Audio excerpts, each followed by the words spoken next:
Uma vida no espírito significa o quê? Como se comporta alguém que vive no espírito? Qual é o oposto de uma vida no espírito? Esse é o tema de hoje do nosso programa. Entendes tu o que leis? Está entrando no ar o programa Entendes tu o que leis? Um programa com o objetivo de você entender a palavra de Deus. Apresentação: Pastor Mário Luna. A paz do Senhor. Sejam bem-vindos a mais um programa Entendes tu o que leis? Eu sou o pastor Mário Luna, é com muita alegria que eu recebo você aqui mais uma vez. Ou se você está chegando pela primeira vez, seja muito bem-vindo, muito bem-vinda aqui no canal. Nós estamos hoje aí no programa Entendes tu o que leis? Talvez, se você ainda não conhece o canal, a programação, o que eu faço nesse programa? Eu leio o texto, eu explico o texto e nós tiramos as aplicações do texto para a nossa vida, tá bom? E o texto de hoje que vai ser feita essa exposição bíblica está em Gálatas capítulo 5, versículo 19 a 25, com o tema Vivendo no Espírito. O que é viver no Espírito? Qual é o oposto de uma vida no Espírito? Bom, então nesse momento nós vamos fazer a leitura do nosso texto, tá? Gálatas 5, 19 a 25. Vamos lá. Porque as obras da carne são manifestas, quais são prostituição, impureza, lascívia, idolatria, feitiçarias, inimizades, porfias, emulações, iras, pelejas, dissensões, heresias, invejas, homicídios, bebedice, glutonarias e coisas semelhantes a estas, acerca das quais vos declaro, como já antes vos disse, que os que cometem tais coisas não herdarão o reino de Deus. Mas, aí é um contraste, o fruto do Espírito é caridade, que é amor, gozo, paz, longanimidade, benignidade, bondade, fé, mansidão e temperança. Contra essas coisas não há lei.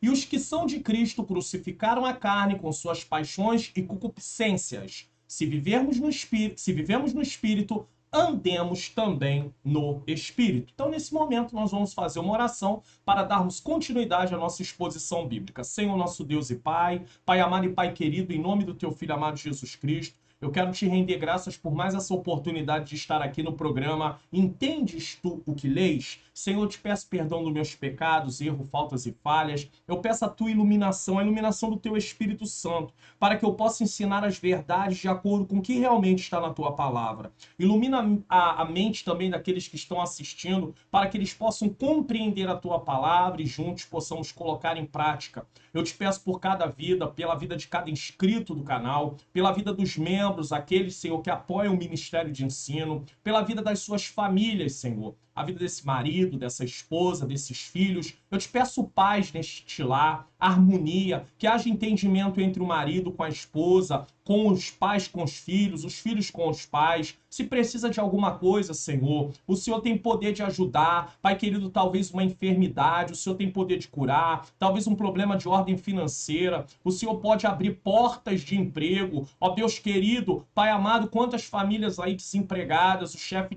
de família necessitando, Senhor, de uma porta de emprego. Quem sabe também é uma libertação desse marido, dessa esposa, desse filho, desse parente, esse familiar. Eu te peço, Senhor, que o Senhor possa alcançar. Também te peço pela vida de cada professor que acompanha aqui o canal. Ó Deus querido, que o Senhor dê força, graça, sustente, não deixe abandonar o ministério, seja ele um professor, uma professora, seja da classe que for. Também te peço pela vida dos alunos, desperta o teu povo. Estamos estudando aí, Senhor querido, nesse primeiro trimestre de 2023, sobre avivamento, sobre o Senhor avivar a sua obra. Nas lições bíblicas jovens, estamos estudando sobre santificação. Ó Deus querido, nos dá uma vida avivada, uma vida de santificação, que inclusive é a temática desse hoje, desse Entendes tu que leis. Que o Senhor continue nos abençoando, nos dê um programa mais uma vez na tua paz, em nome de Jesus.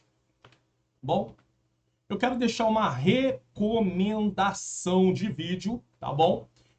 Já que nós estamos aí falando sobre a questão de vivermos uma vida no Espírito, nós temos aí esse vídeo no canal que vai falar sobre igreja, um povo diferente do mundo. Então, a igreja ela tem um comportamento na contramão do que o mundo faz. Então nós precisamos aprender sobre isso, e esse vídeo aí fica como um complemento, uma recomendação. Eu aconselho que você assista no final desse vídeo de hoje.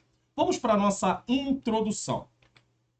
Quando Paulo escreveu sua carta aos Efésios, isso aqui é uma introdução para você entender, para entrarmos na exposição do texto de Gálatas, capítulo 5, versículo 19 a 25, tá? Então, a introdução, ela faz o quê? Ela traz, né, um resumo para podermos compreender do que vai ser tratado na mensagem ou na aula de escola dominical, ou numa palestra, ou num estudo bíblico. Então precisa haver uma introdução que é falar sobre o que vamos tratar. Então preste atenção no desenrolar dessa introdução. Quando Paulo escreveu sua carta aos Efésios, deixou bem claro qual era o estado deles antes de Cristo. Então, veja bem, vivendo uma vida no Espírito. E nós vimos que o texto tanto fala das obras da carne quanto do fruto do Espírito. Então, antes dos Efésios serem cristãos, olha como eles viviam. Efésios capítulo 2, versículo 2 e 3, que era também a nossa realidade. Em que no outro tempo, que tempo é esse? Passado.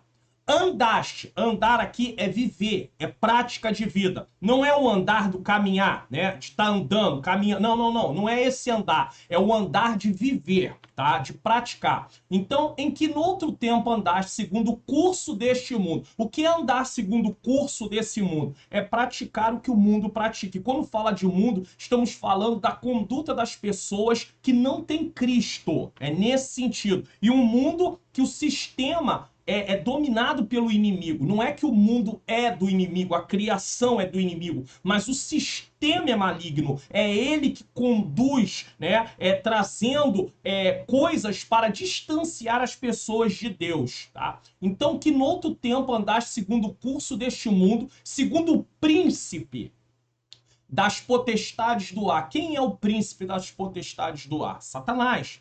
Do espírito que agora opera nos filhos da desobediência. Então, por que opera nos filhos da desobediência? Porque eles são o quê? Eles são influenciados pelo espírito que é contrário a Deus. As pessoas que não servem ao Senhor, por causa da natureza pecaminosa, elas são inclinadas a desobedecer a Deus. E quem reina nesse sistema é Satanás, infelizmente, é o que a Bíblia diz. Está aqui, bem claro. Versículo 3. Entre os quais todos nós também antes, passado, andávamos, passado, nos desejos da nossa carne. Então Paulo está falando para os Efésios, antes vocês faziam a vontade da carne, antes, mas agora não. Aí o que ele diz? Nos desejos da carne, fazendo a vontade da carne e dos pensamentos. E éramos por natureza filhos da ira, como os outros também.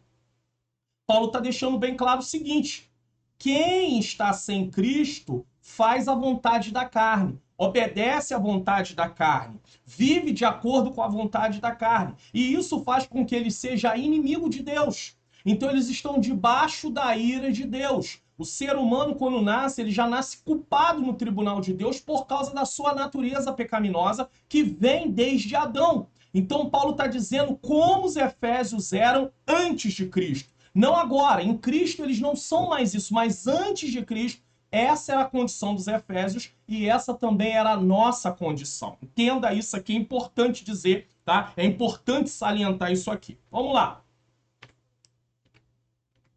Então Paulo aqui está falando das obras da carne, tá?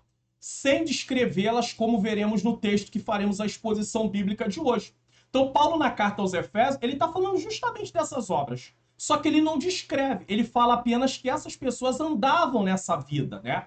Ele diz que antes de Cristo praticávamos essas obras e que por sermos pecadores culpados diante do tribunal de Deus, éramos filhos da ira. Tanto é que você, quando lê Romanos capítulo 8, versículo 1, diz assim: nenhuma condenação há para os que estão em Cristo Jesus. Bom, se diz que nenhuma condenação há para os que estão em Cristo Jesus, isso significa que os que não estão em Cristo Jesus estão debaixo de condenação.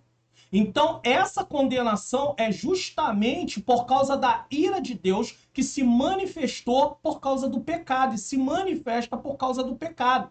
Quando você lê o capítulo 1 de Romanos, do versículo 18 ao versículo 32, você vai ter uma ideia perfeita sobre como a ira de Deus se manifesta para com aqueles que não querem se voltar para Deus, para com aqueles que não querem dar ouvidos ao que o Senhor quer para fazer nas suas vidas. Mas nós estamos num tempo de salvação. Deus está nos dando oportunidade de entregarmos nossa vida a Ele, ao Senhor Jesus Cristo, como único e suficiente Salvador.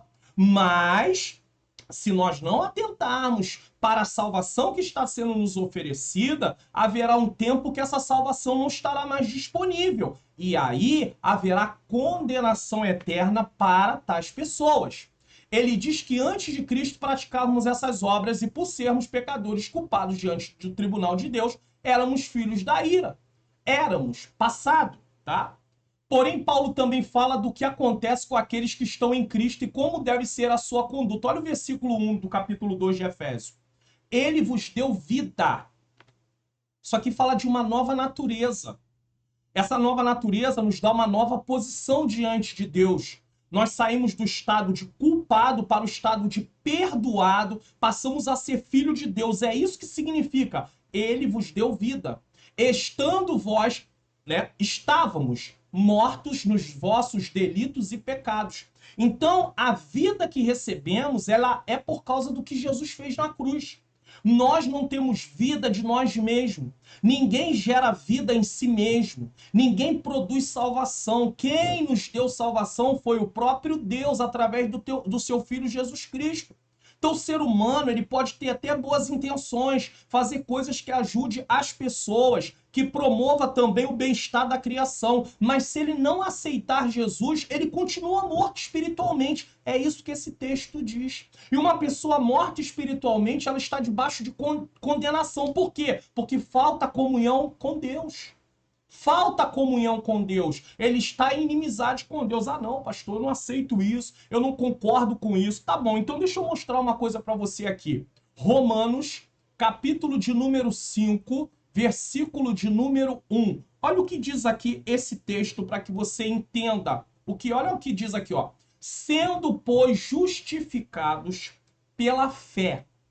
Salvação é você recebe ela pela fé. Você não recebe salvação por obras. Então, justificação, nós somos justificados porque cremos em Cristo. Uma vez que eu creio em Cristo, recebo Ele como o meu único e suficiente Salvador, eu mudo de posição de culpado para pecador perdoado e agora sendo um filho de Deus. E uma vez que eu sou filho de Deus, mudou de posição, eu tenho uma nova conduta. Eu recebi uma nova natureza para ter uma nova conduta. Eu não ando mais como eu andava antes. Então, olha o que o texto diz. Sendo, pois, justificados pela fé, temos paz com Deus por nosso Senhor Jesus Cristo. Posso mudar a versão aqui para NVT? Portanto, uma vez que pela fé fomos declarados justos, temos paz. Esse declarar justo não quer dizer que a pessoa é justa por si mesma. Ela foi declarada por causa da morte de Jesus na cruz do Calvário. Então, o que Jesus fez faz com que nós sejamos declarados justos, não por nossos feitos, mas pelo que Cristo fez. Aí olha o que diz. Temos paz com Deus por causa daquilo que Jesus Cristo, nosso Senhor, fez por nós. E o que Jesus fez por nós? Morreu na cruz do Calvário. A salvação está disponível para qualquer pessoa, em qualquer lugar do mundo. Mas só tem os benefícios da salvação quem aceita Jesus como único e suficiente Salvador. Olha o que diz Romanos 8:1, que eu já citei. Portanto, agora nenhuma condenação há para os que estão em Cristo Jesus, que não andam segundo a carne, mas segundo o Espírito. O que é andar segundo a carne e o que é andar segundo o Espírito? É o que nós vamos ver já já. Romanos 6:12 e 13, olha o que diz. Não reine, portanto, o pecado em vosso corpo mortal. O que é reinar o pecado em nosso corpo mortal? É praticar as obras da carne. Paulo está dizendo, você é cristão, você não pode mais praticar isso. Você morreu para esta vida, nesse sentido. Para lhe obedeceres às suas concupiscências. O que são concupiscências? Você vai entender. São desejos. Nem tampouco apresentei os vossos membros. O que é os nossos membros? Mãos, boca, olhos, orelhas, ouvidos, tá? Braços, pernas.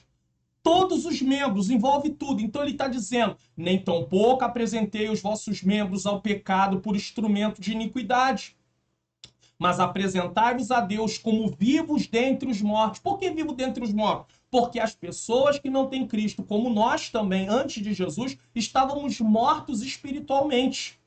De forma figurada, o mundo, as pessoas que não servem a Deus, é como se fosse um grande cemitério espiritual. Espiritual, não físico, espiritual. É o que Paulo está dizendo aqui. Mortos, apresentai-vos, olha aqui ele diz, ó, mas apresentai-vos a Deus como vivos dentre os mortos e os vossos membros a Deus como instrumentos de justiça. O que é um instrumento de justiça? É estar usando o nosso corpo para algo que seja agradável a Deus, porque nós fomos justificados e temos que ter atitude de alguém justificado. Uma vez que compreendemos que éramos, quem éramos, e o que fazíamos, e quem somos em Cristo, e como devemos nos comportar, então vamos lá. Quem éramos?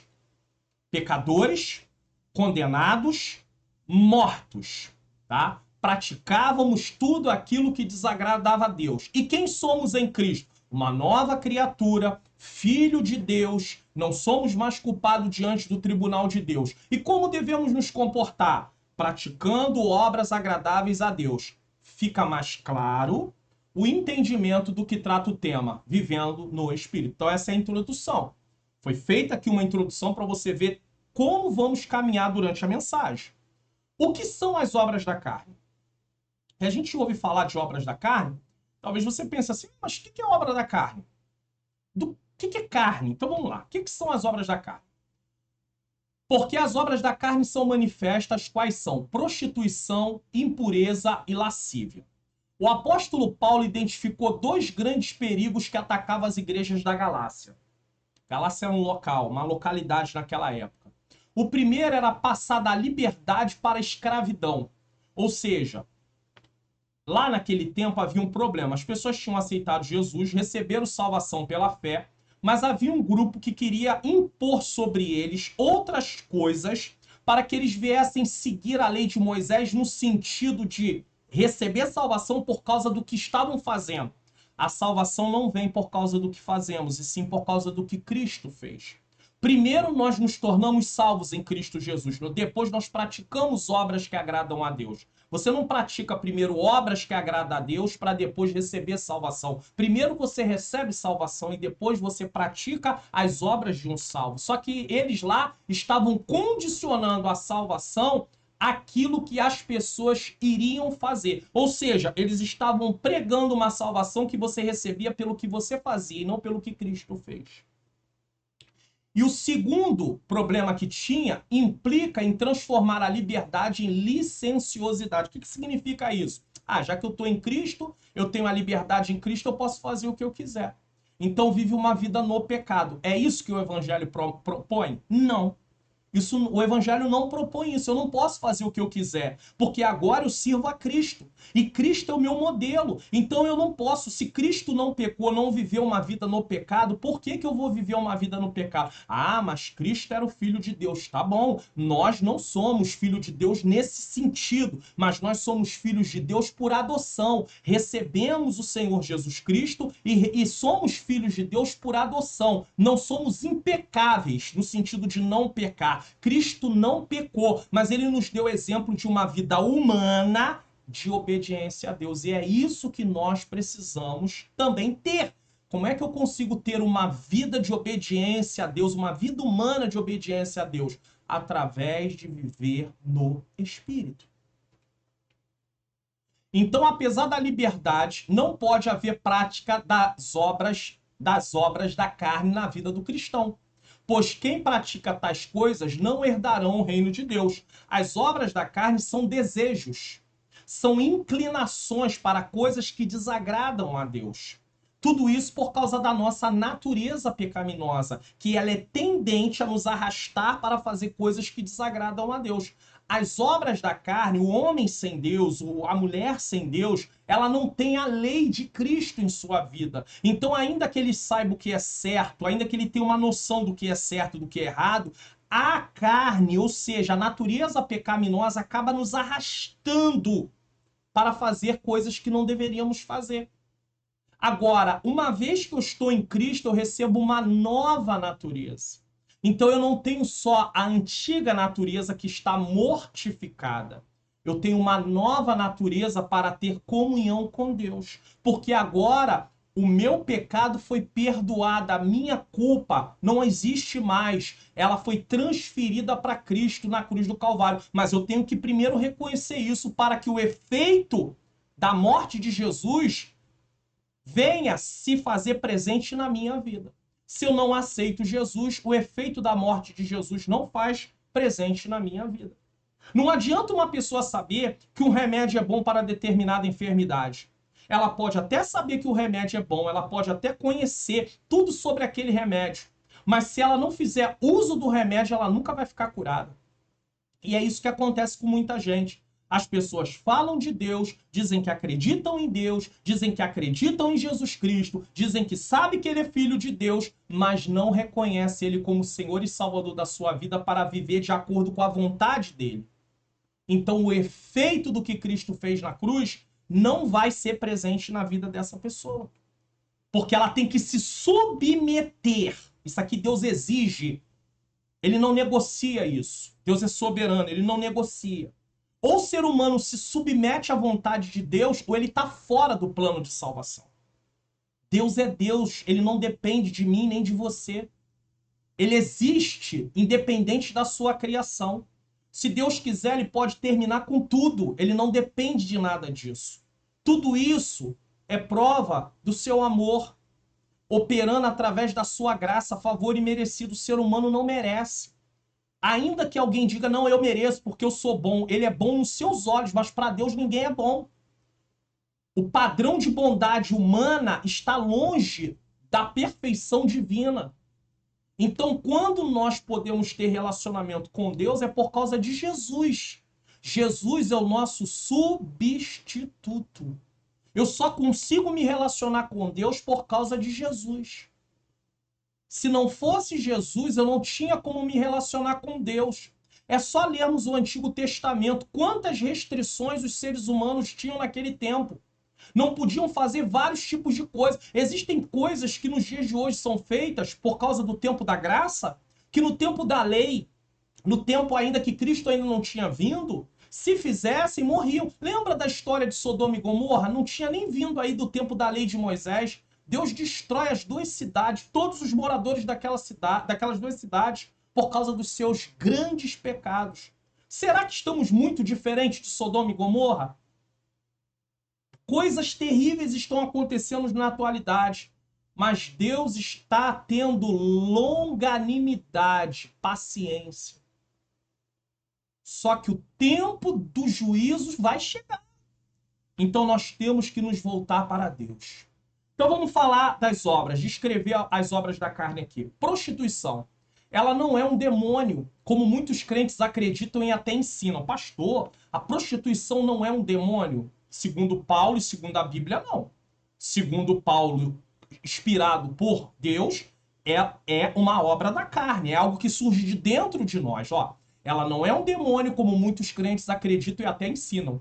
Os demônios se aproveitam dessa inclinação da pessoa para esse mal e incentivam a pessoa para cometer essa e outras obras da carne, lhes fazendo acreditar que terão prazer. Então a prostituição não é um demônio. Agora, os demônios incitam pessoas que têm desejo de se prostituir para se prostituir e fazer com que elas acreditem que se prostituindo elas estão se realizando. Esse é o trabalho do demônio, dos demônios, incitar essas pessoas, influenciar. Mas, pastor, como é que eles influenciam? Através do sistema do mundo.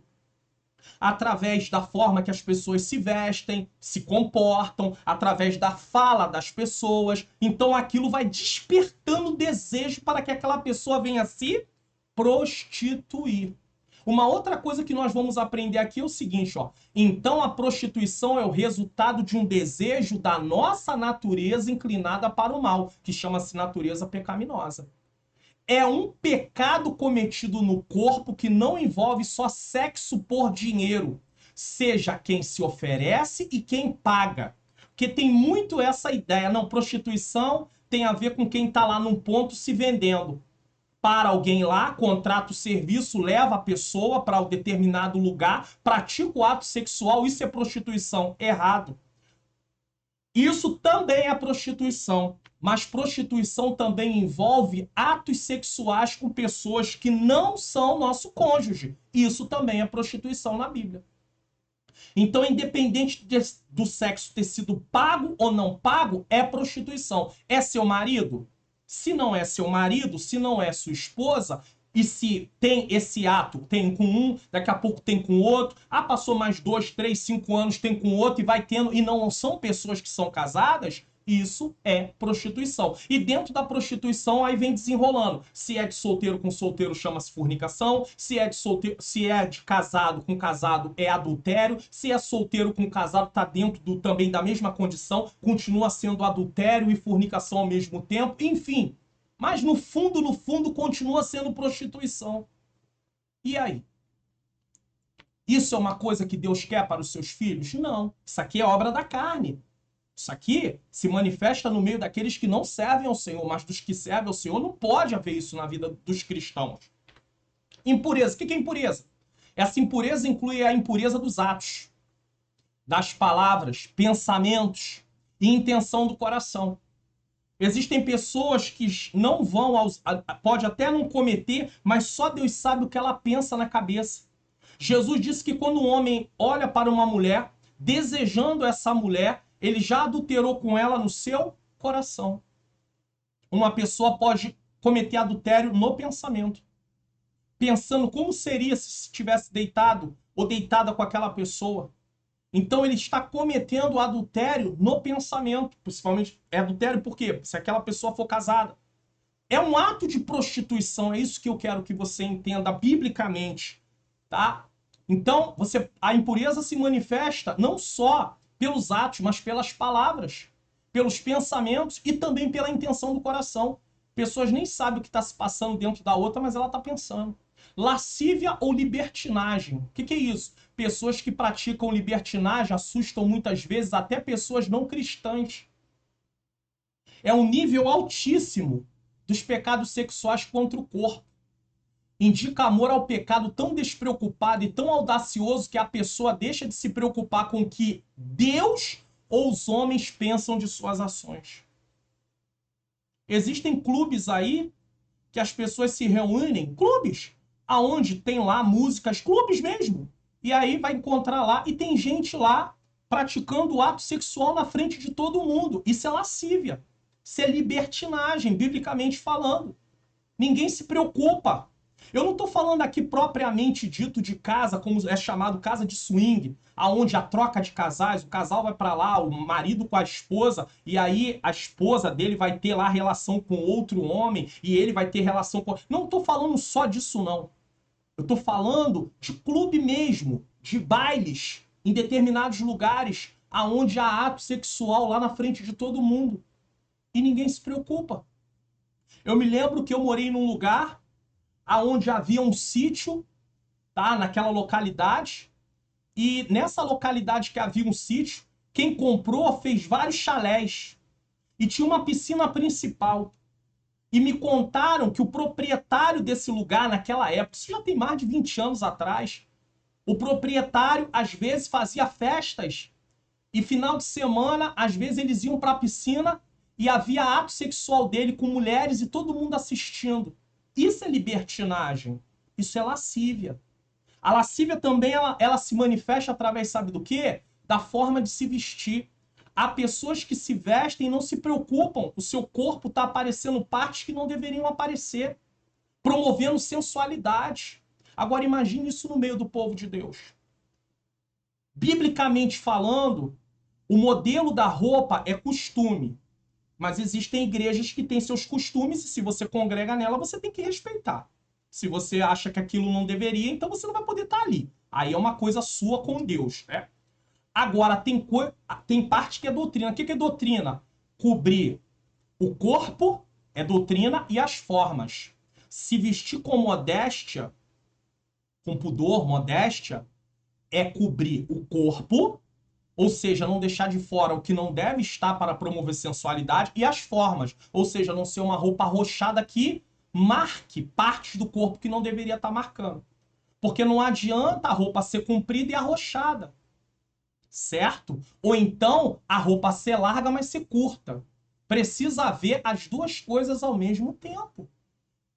Mas é a palavra que ensina. E isso promove lascívia. E o problema da lascívia, sabe o que é? É porque uma mulher que se veste dessa forma, e aí eu já estou falando de gente cristã, que se veste dessa forma, ela desperta desejo em pessoas do sexo masculino que ela não pode saciar. Então, ela comete pecado de sensualidade. Ele comete pecado de cobiça, de desejo.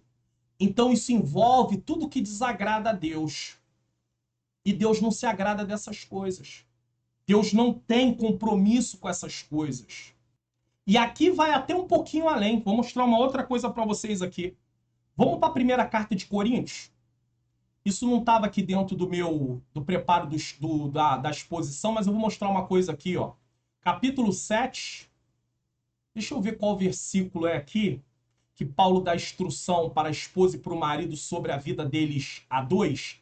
A mulher não tem poder sobre o seu próprio corpo, mas tem o marido. 1 Coríntios capítulo 7, versículo 4. Tá? E também, da mesma maneira, o marido não tem poder sobre o seu próprio corpo, mas tem a mulher. Não vos defraudeis um ao outro. O que é defraudar? Vamos para a NVT para entender aqui. Não privem um ao outro de terem relações. Então, preste atenção nisso aqui. Quando uma mulher cristã se veste de forma sensual, mostrando partes do corpo ou parte das formas do seu corpo, ela está cometendo um pecado de defraudação também, que é o que está aqui. Porque ela promove desejo numa pessoa que ela não pode saciar. Então ela está pecando por lascívia, sensualidade e por defraudação. Por quê? Porque ela promove aquilo que ela não pode saciar. E o homem peca porque está cobiçando e desejando. Então isso tudo é obra da carne. Deus não se agrada de nada disso. 20. Idolatria, feitiçaria, inimizade, porfia, emulações, ira, pelejas, dissensões e heresia. Vamos explicar aqui. O que é idolatria? É amar as coisas ou pessoas acima de Deus. Tudo que passa a ocupar o lugar de Deus é considerado um ídolo. Não se engane, sua esposa pode ser um ídolo na sua vida. Seu marido pode ser um ídolo na sua vida. Seu filho pode ser um ídolo na sua vida. É verdade. Seu pai, sua mãe pode ser um ídolo na sua vida, porque você coloca ele no lugar de Deus, ele está acima de Deus. Você, como cristão, não pode praticar essas coisas. Tem gente que pensa que ídolo é só uma imagem, no qual é comprada para adorar. Pessoas transformam outras pessoas em seu ídolo. Eu não estou falando só daquela questão de gente que tem uma loucura por algum tipo de artista. Não. Você pode receber uma dedicatória de alguém que você considera, que você admira. Isso não tem nenhum problema. Isso não tem nenhum fanatismo, isso não tem nenhuma idolatria. Agora a questão é você venerar aquela pessoa como Deus. Aí não pode, de forma nenhuma. Feitiçaria, forma de magia em que se usam certos atos e palavras e invocação de espíritos ou demônios a fim de prever o futuro ou controlar pessoas ou acontecimentos. Como é que os cristãos vão estar envolvidos em feitiçaria? Isso é obra da carne. Então você já sabe, isso aqui não... Para que nós estamos conhecendo as obras da carne nessa exposição bíblica? Para não praticarmos. Isso aí fazia parte da vida de muitas pessoas antes de Jesus. Das nossas vidas, parte de coisas... Porque nem tudo que está falando aqui das obras da carne era manifesta na vida de todo mundo. Nem tudo acontecia na vida de todo mundo. Todas essas coisas. Parte dessas coisas e outras coisas que não estão relacionadas aqui, que Paulo também diz que outras coisas, certo? Inimizade. O que é inimizade? Trata-se daquele sentimento hostil nutrido por longo tempo, que se enraiza no coração. Tem gente que se opõe a outra sim, é inimiga. A ideia é de um homem que se caracteriza pela hostilidade para com seu semelhante. É o oposto do amor. Então é inimizade, não quer conciliação de jeito nenhum. Imagina um cristão agindo dessa forma, sendo guiado por inimizade. É hostil com determinados irmãos da igreja ou irmãs da igreja. Como assim? Você não teve um novo nascimento? Eu não tive um novo nascimento. Como é que eu vou me comportar desse jeito?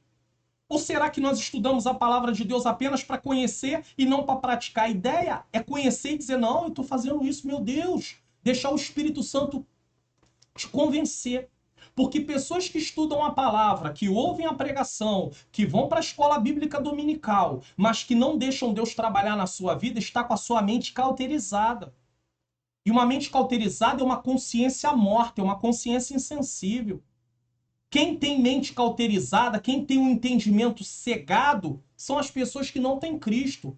Paulo fala sobre isso na sua segunda carta aos Coríntios, no capítulo 4, versículo 4.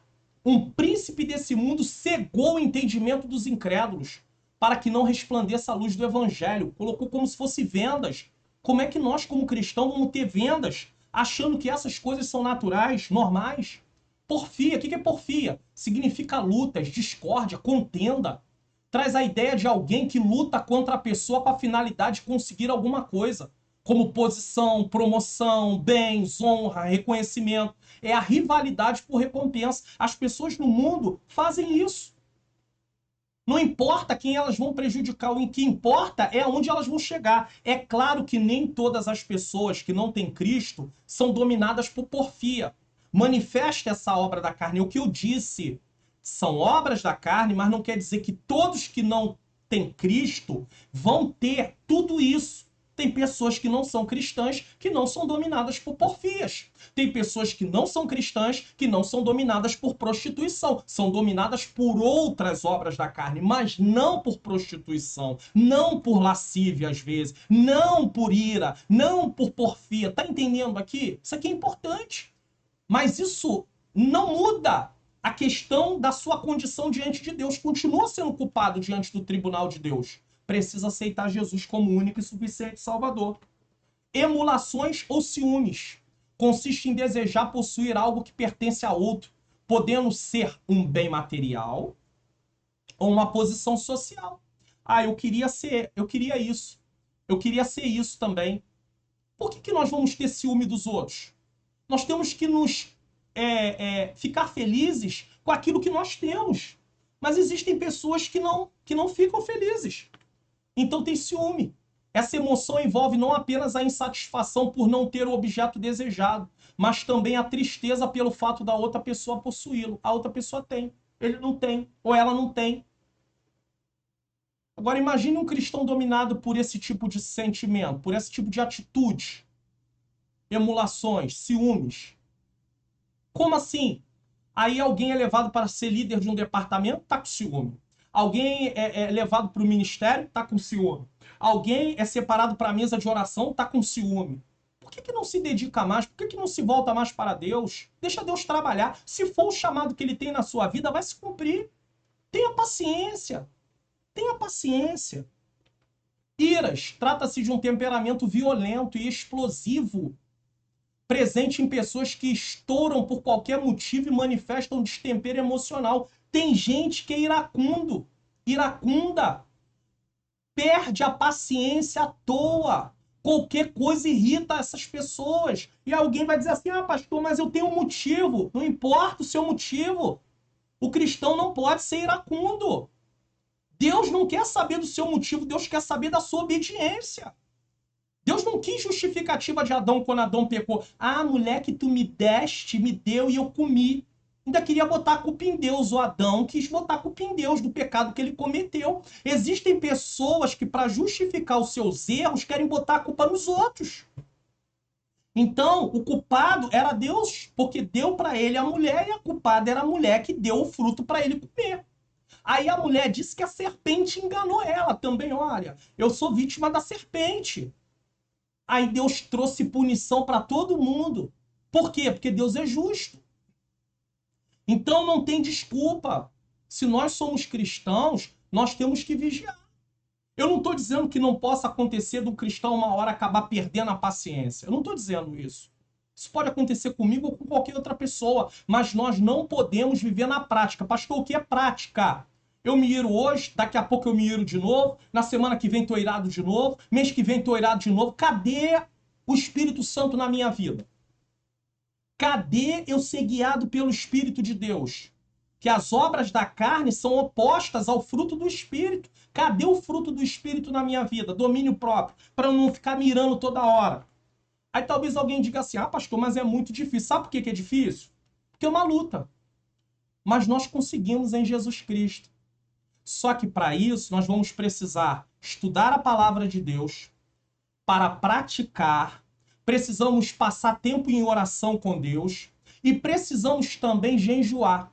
Porque toda vez que alguém jejua, ele está se colocando em humilhação diante de Deus, dizendo a Deus, Deus, eu dependo de ti, eu estou abrindo mão da alimentação humana para me alimentar das coisas espirituais. Eu preciso que o Senhor mortifique minha carne para que eu não seja iracundo, para que eu não promova porfia, porque isso não é obra de um cristão, eu não posso viver desse jeito, Senhor. Então, se você quer ter vitórias sobre isso, passe a praticar a palavra de Deus, tire tempo para orar e jejue, senão você não vai conseguir. Pelejas e discórdias. Significa conflitos, lutas, contendas. Trata-se de um espírito partidário e parcial. Está sempre envolvido nisso. Descreve a pessoa que busca um cargo ou posição, não para servir ao próximo, mas para tirar proveito próprio. Eu quero ser pastor para mandar nos outros. Eu quero estar na frente da liderança do departamento tal para todo mundo saber que eu mando, que eu estou na frente. Isso não é agradável a Deus. E eu vou dizer uma coisa. Essas obras da carne, apesar de não se manifestar em todas as pessoas de forma para todo mundo, ainda tem mais uma coisa. Às vezes é manifesta em graus diferentes. Uns se iram mais, outros se iram um pouco, mas não tanto. Mas tudo isso é desagradável a Deus, certo? Dissensões significa sedição, rebelião, também posicionar-se um contra os outros. Quer dizer, rivalidade. Jesus diz assim, o reino dividido não subsistirá. E aí? Aí imagina cristãos vivendo em dissensão. Ou seja, e outra coisa, rebelião é uma coisa detestável a Deus. E quantas rebeliões existem? A primeira rebelião aconteceu no céu. Lúcifer se levantou achando que poderia ser semelhante a Deus. Foi lançado lá de cima. Ele com quem aderiu à rebelião. Vambora, todo mundo. Mandou todo mundo para baixo. Tá aí os demônios aí. Fazendo tudo que tem feito. Os anjos caídos. E aí? Olha a situação que tem agora. É difícil, não é difícil? É difícil. E aí nós queremos, quando alguém se rebelia contra uma liderança, contra a liderança da igreja, quem divide igreja, leva membros para outro lugar para abrir uma nova igreja, ele está seguindo o mesmo caminho que Lúcifer. A bênção de Deus não pode ir com uma pessoa dessa de maneira nenhuma. Pastor, mas o senhor fala isso porque o senhor não sabe o que o pastor estava fazendo lá. O pastor estava fora da direção de Deus, mas você não tem autorização para se levantar contra ninguém com um espírito de divisão, com um espírito de dissensão, de forma nenhuma. Fique em Deus. Deus não começa nada errado, debaixo de rebelião. Trata-se daquele sentimento que só pensa no que é seu e não também no que é dos outros. Está preocupado consigo. A igreja vive em unidade. Você lembra da igreja primitiva? E tinham tudo em comum. Ninguém considerava nada sendo apenas seu. Paulo, inclusive, deixa até um exemplo dizendo: chorai com os que choram e alegrai com os que se alegram. Se nós perdermos essa sensibilidade, nós não temos como nos relacionar. Nós não temos como ter unidade sendo uma igreja, principalmente uma igreja local. Se uma pessoa perde uma pessoa da família, nós sentimos ali, nós temos compaixão. Mas tem gente que não tem compaixão. Temos que ter compaixão. Aí está se alegrando porque a pessoa perdeu alguma coisa. Acha que ela merece viver aquilo, passar por aquilo. Heresia ou facções. Significa heresias, a rejeição das crenças fundamentais em Deus, Cristo, as Escrituras e a Igreja. Envolve abraçar crenças sem o respaldo da verdade. Paulo falou sobre isso, que nos últimos dias haveria. Quer que eu mostre para você? Vamos lá, eu vou mostrar. Biblicamente falando, vamos lá, para Timóteo, tá? Vamos lá para 1 Timóteo, capítulo 4. Olha o que diz aqui, ó.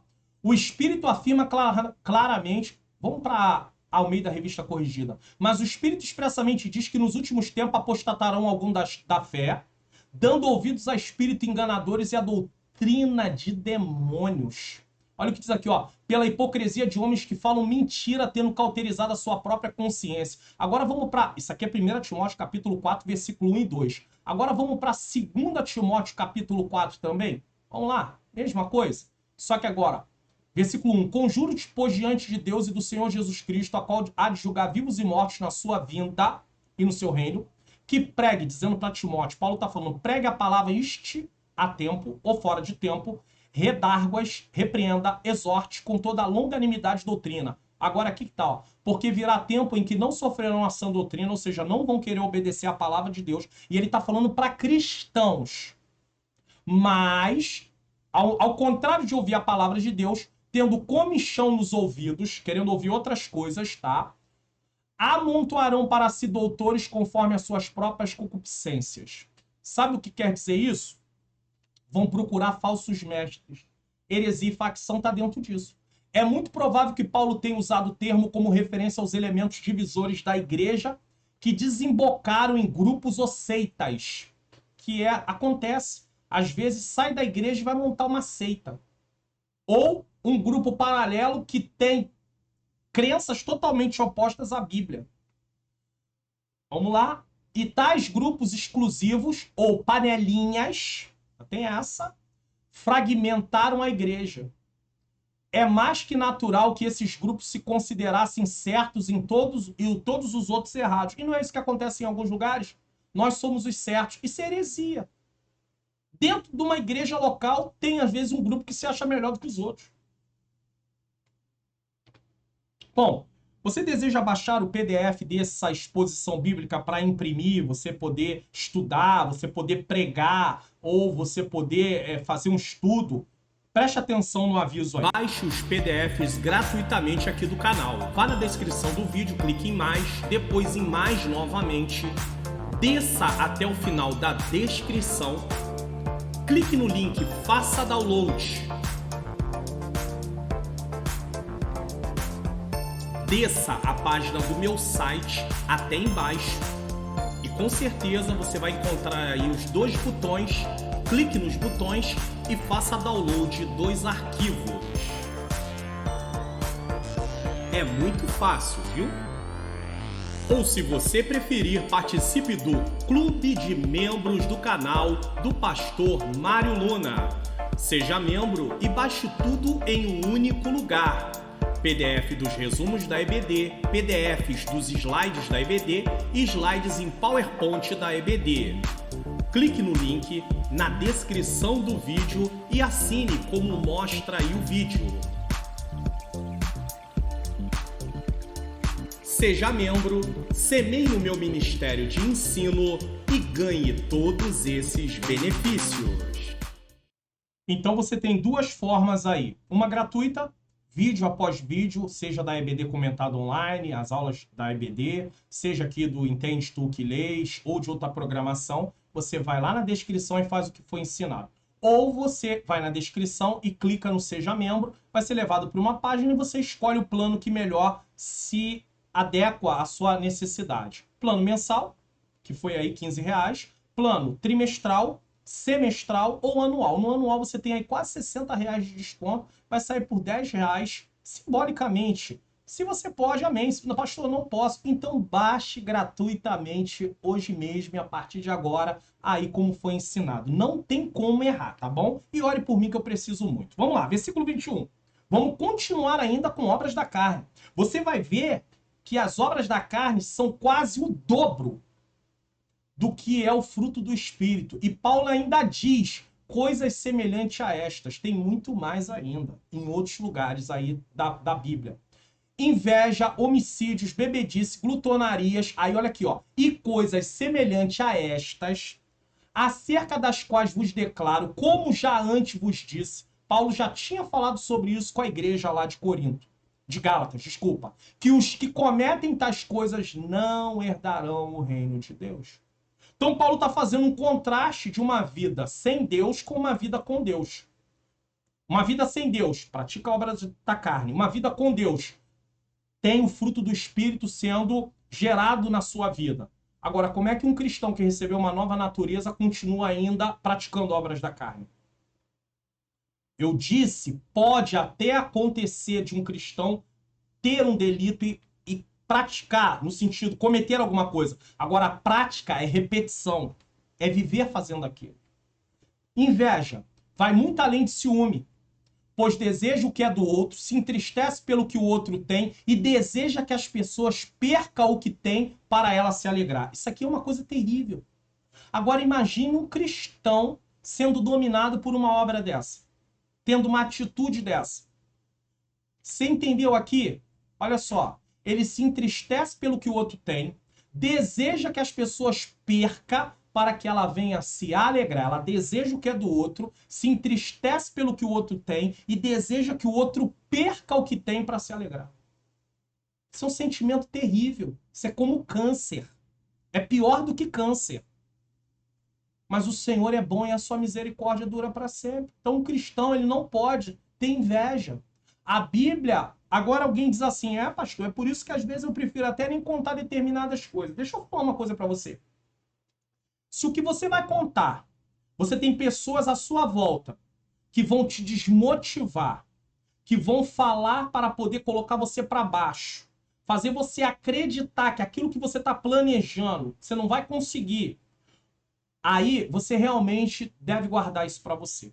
Agora, se o seu problema de contar não envolve ninguém à sua volta que vai falar nada para você, e você só tem medo que as pessoas saibam o que está acontecendo na sua vida, que Deus está fazendo, que pode servir como um testemunho, mas você tem medo de inveja, eu quero dizer que... E o que você faz com os demônios que sabem de tudo que vai acontecendo na sua vida? Só não sabe o que você pensa.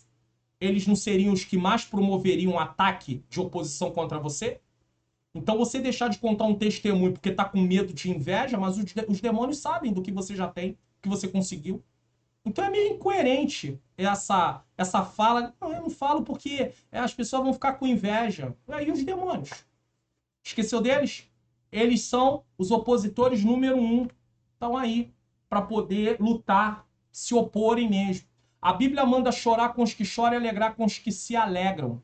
O invejoso se alegra dos que choram e choram dos que se alegram. Já pensou nisso? A pessoa invejosa não chora com o que chora e alegra com o que se alegra. É o contrário, o invejoso se alegra dos que choram. Opa, bem feito, tinha que acontecer isso mesmo. E chora do que se alegra. Por que não é comigo? Por que não é, eu não ganhei? Bebedice refere-se à pessoa que se embriaga na busca de sensualidade ou prazer. Ou de esquecer os problemas e por aí vai. Só que nós não podemos ser levados pela bebedice. O cristão não pode ser levado por bebedice.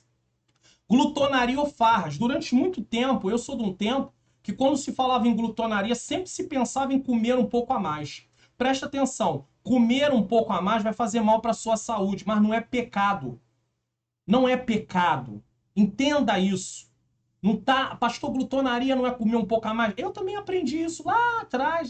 Glutonaria, o termo que Paulo usa aqui no grego, vai muito além disso. Olha o que é glutonaria ou farras. Festa com muita bebida, frequentemente cheia de promiscuidade sexual, eram associadas com as festividades para alguns deuses pagãos.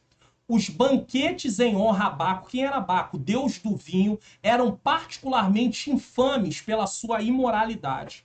Então, glutonaria envolvia festas com comida e bebida, de coisa terrível, junto com atos sexuais em nome de deuses. Não era só comer. Então foi associado glutonaria a comer muito.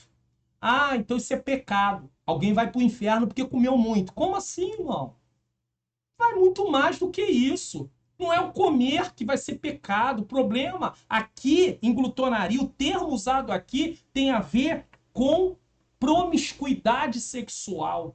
São festas, farras. Tanto é que em outra tradução não tá só glutonaria, tá farras. Vou mostrar isso no texto aqui para você, porque aí você já vai olhar e falar assim, não, o pastor Mário Luna tá falando uma coisa que ele tá mostrando na Bíblia.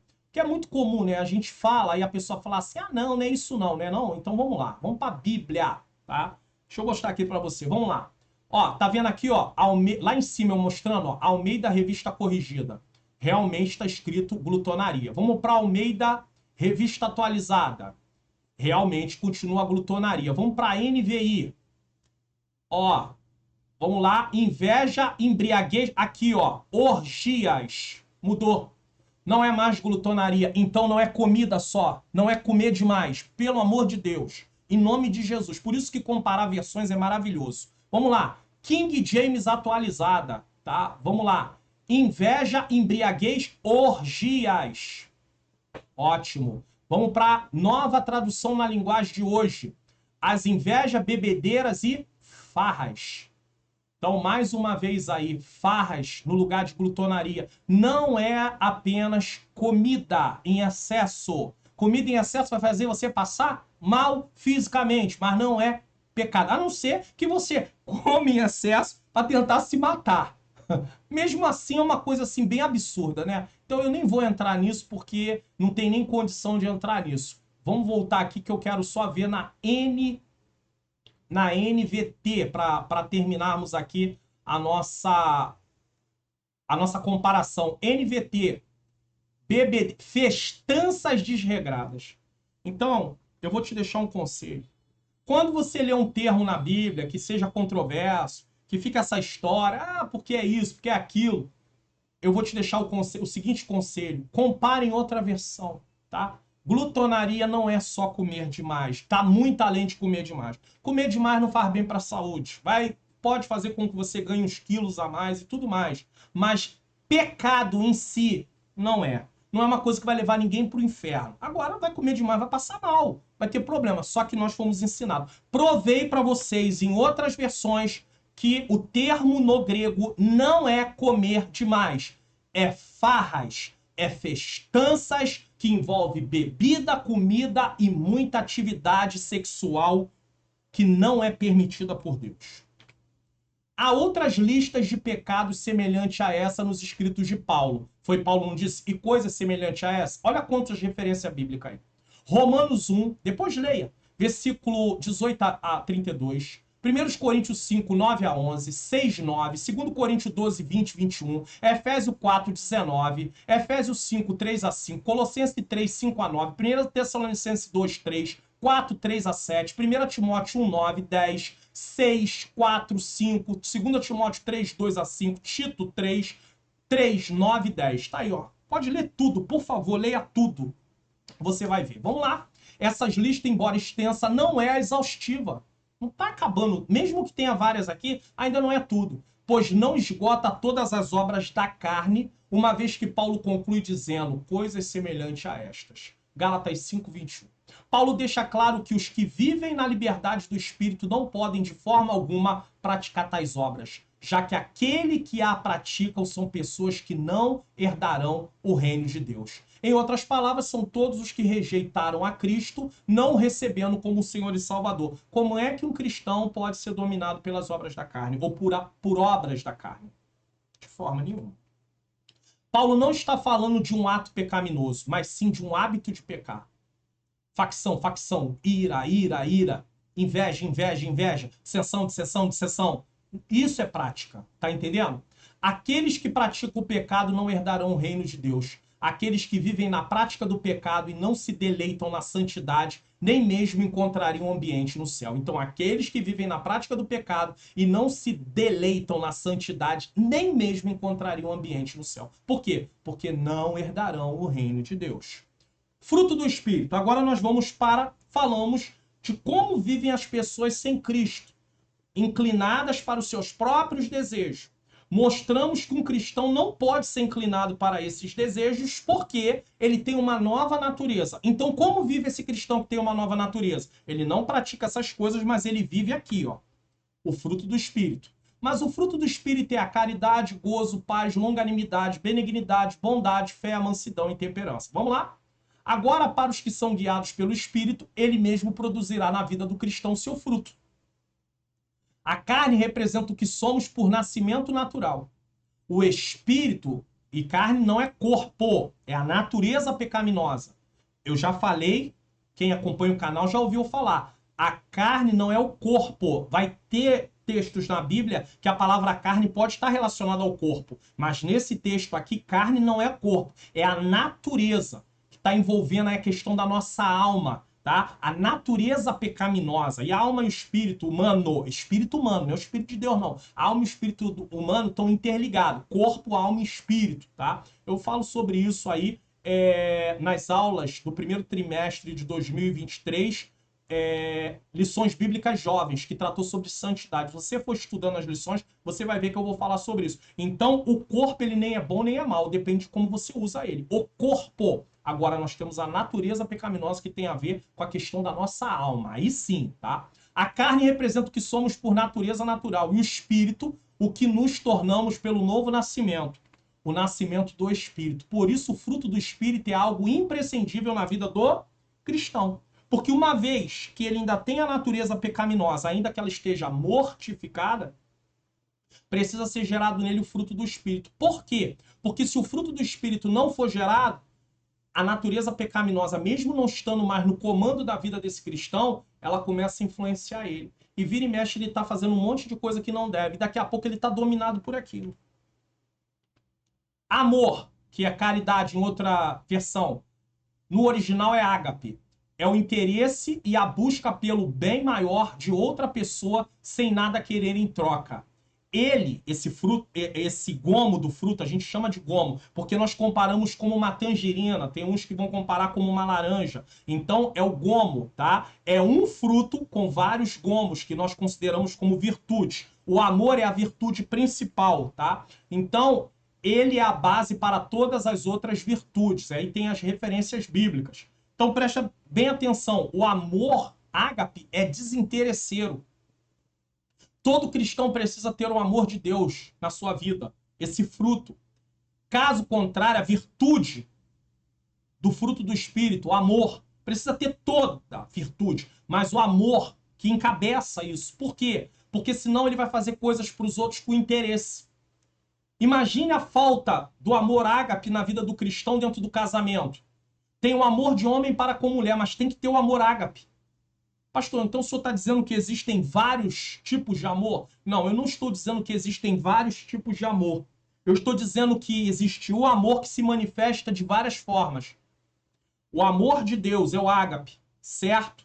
Mas nós temos o amor também a nível de uma relação de um homem com uma mulher. Aí já não é o ágape, é o storge. Os gregos classificavam assim. E nós tomamos a palavra para podermos dar uma definição, que é o amor de um homem para com uma mulher. Filho, amor entre irmãos. Filéu, amor entre irmãos, com PH, certo? Então, é importante mostrar isso aqui. O amor de Deus. Imagina a falta do amor de Deus, o ágape na vida do cristão casado com seu cônjuge. Eles vão fazer coisas por interesse. Fez para mim, eu faço para ela. Não fez para mim, eu não faço para ele.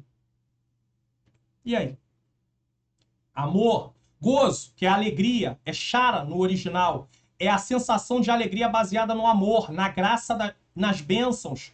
Então você fica alegre porque você está em paz com Deus, nas promessas, na presença de Deus. Bênçãos, estas que pertencem àqueles que creem em Cristo. Então é uma alegria, eu sou um salvo. Não vivo mais uma vida de tristeza. Eu não estou dizendo que você não possa se sentir triste, mas a tristeza não pode mais dominar a sua vida. Você não pode viver sempre triste se você é um cristão. Por quê? Porque você tem a alegria do Espírito, fruto, em nome de Jesus. Você tem motivos. Ah, pastor, mas eu não consegui isso, eu não consegui aquilo, eu ainda não cheguei lá. Quem sabe, em nome de Jesus, você possa, se assim for a vontade de Deus e se você estiver indo pelo caminho certo. Tem pessoas que não conquistam as coisas porque querem ir pelo caminho errado. Então vamos pelo caminho certo. Às vezes é preciso alguém pegar na tua mão e te levar, porque Deus dá essa situação para as pessoas. Às vezes um orientador espiritual, pastor da sua igreja, às vezes ele pode te dar uma palavra, dependendo da situação. Ele não vai poder resolver tudo na sua vida, é claro, isso é óbvio. Mas é uma coisa que pode acontecer.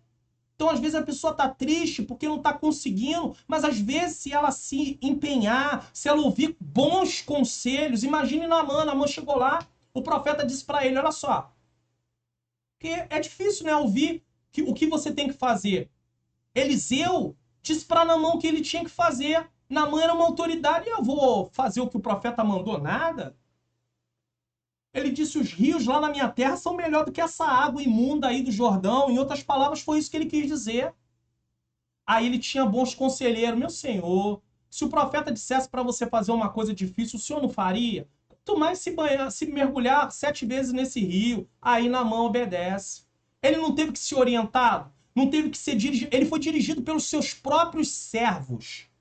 Ele teve que se humilhar e ouvir o que Deus tinha a falar por meio da boca daqueles homens também. Então tem coisas que às vezes nós vamos alcançar porque nós nos humilhamos diante de Deus e ouvimos a voz de quem Deus deu para falar com a gente. Aí a gente às vezes fica triste porque não conquistou alguma coisa. Paz, no grego é eirene. É a quietude de coração e mente baseado na convicção de que tudo vai bem entre o crente, seu Pai Celestial, e o seu próximo. Tá tudo bem com você, com Deus? Ah, pastor, tá maravilhoso. E você e o seu próximo, como tá? Ah, pastor, eu não gosto de fulano, eu não vou muito bem com ciclano. Ué, como assim? A Bíblia diz que se alguém diz que ama a Deus e não ama o seu próximo, é mentiroso. Você já leu a primeira carta de João? Não? Então fica de dever de casa. Leia a primeira carta de João aí. Pelo menos umas 2 ou 3 vezes. Dá para você ler aí, ó, a carta inteira, 1 hora. Menos de 1 hora você dá para ler a carta toda. Leia aí uns 3 dias, tá? 3 vezes. Um dia, cada dia você lê uma vez.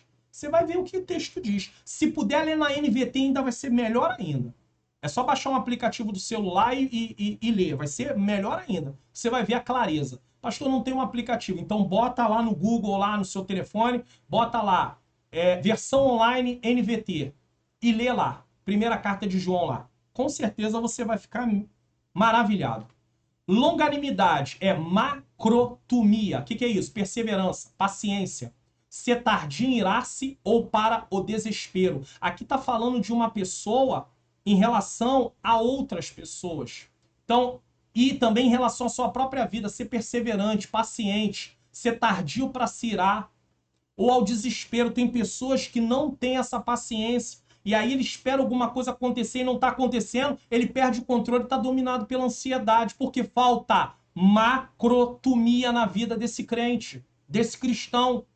O fruto do Espírito não está sendo gerado na vida dele. Está com falta de longanimidade, de macrotumia. E quando falta macrotumia na vida do cristão, ele pode entrar num processo de ansiedade, ele pode entrar num processo de depressão. Então, em nome de Jesus, tudo que nós precisamos, Jesus conquistou na cruz para nós. Vamos tomar posse, meus irmãos. Vamos deixar o Espírito Santo produzir o seu fruto na nossa vida. Às vezes estamos vivendo uma vida no Evangelho, uma vida que está ali com tantas limitações e tem tanta coisa que Deus providenciou por meio de Jesus ter morrido na cruz e nós não tomamos posse. Está à nossa disposição cada fruto desse, cada gomo desse fruto, melhor dizendo, amor, alegria, paz, longanimidade. E a gente não toma posse. Ah, pastor, mas é muita luta. Você sabia que a tribulação produz paciência? Sabia disso? Agora vamos fazer um teste aqui. Eu vou fazer um teste ao vivo. Ao vivo que eu digo com vocês. Eu não verifiquei isso antes de gravar o vídeo. O vídeo não é ao vivo. Mas eu não verifiquei. Vou fazer um teste com vocês aqui, tá? Vamos ver qual é a expressão que Paulo usa no grego quando ele fala em Romanos capítulo 3, vamos aqui para Almeida Revista Corrigida, ele diz assim: e não somente isto, mas também nos gloriamos na tribulação, sabendo que a tribulação produz a paciência. Então, deixa eu mudar aqui, ó, tá aqui, né? Romanos capítulo 5, versículo 3. E não somente isso, mas também nos gloriamos na tribulação, sabendo que a tribulação produz paciência. Vamos ver qual é o termo no grego aqui. Eu vou usar aqui uma Bíblia também que eu tenho, que vai mostrar qual é o termo aqui, só que nessa versão é perseverança. Deixa eu ver aqui. Ah, não é macrotumia, e sim upomone, que significa estabilidade, constância, tolerância, paciente, firmemente. Tem vários significados aqui, tá? Eu queria ver se era macrotomia. Mas, de qualquer maneira, entenda isso. Nós precisamos ter longanimidade, que é macrotomia. No grego, essa palavra é isso. Longanimidade. Caso contrário, nós somos tomados pelo desespero, pela impaciência, tá? Vamos lá. Benignidade. Cherestotes, que significa não querer magoar ninguém, não lhe provocar dor. Ela responde às necessidades das outras pessoas. Imagine como é maravilhoso isso. Enquanto tem aqueles que promovem ira, facção, dissensão, tem aqueles que não querem provocar dor no outro. Então ele se coloca no lugar do outro, ele é benigno. Bondade, agatosune, desculpe. Generosidade sincera e merecida pode ser expressa em atos de bondade. Sabe o que é a bondade? A bondade é você, às vezes, fazer por alguém mais do que aparentemente você acha que ele merecia. Bondade é um fruto, é um gomo, uma virtude do fruto do Espírito. Fé, só que fé aqui é fidelidade.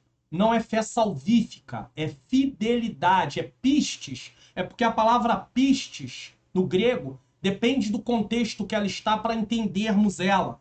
Então, é a mesma coisa de mundo, cosmos. Quando você vai ler, e Deus criou o mundo, ali é cosmos. Não ameis o mundo, também é cosmos. Então, pastor, como é que eu vou saber que tipo de mundo é, de acordo com o contexto? Se você vê pelo contexto, e Deus criou o mundo, então você sabe que mundo ali é criação. É a criação de Deus.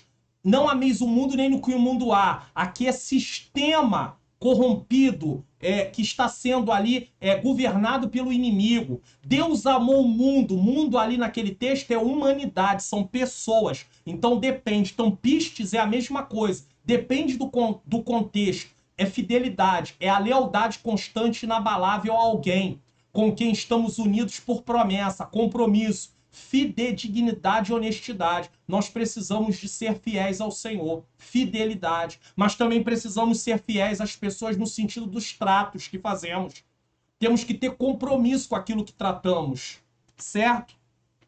Mansidão, prautes, moderação associada à força, é a coragem. E a coragem descreve alguém que pode irar-se com equilíbrio quando for necessário. Pode irar-se com equilíbrio quando for necessário. E também humildemente submeter-se quando for preciso. Como é que alguém pode se irar quando for necessário, mas com controle?